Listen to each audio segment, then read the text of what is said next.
د استخارې د لمانځه طریقه.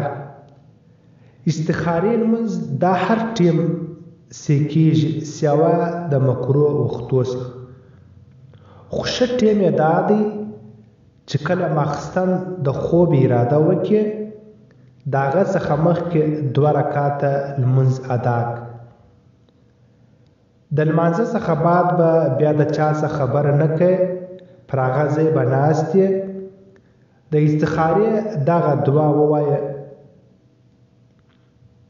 اللهم إني أستخيرك بعلمك وأستقدرك بقدرتك وأسألك من فضلك العظيم فإنك تقدر ولا أقدر وتعلم ولا أعلم وأنت علام الغيوب.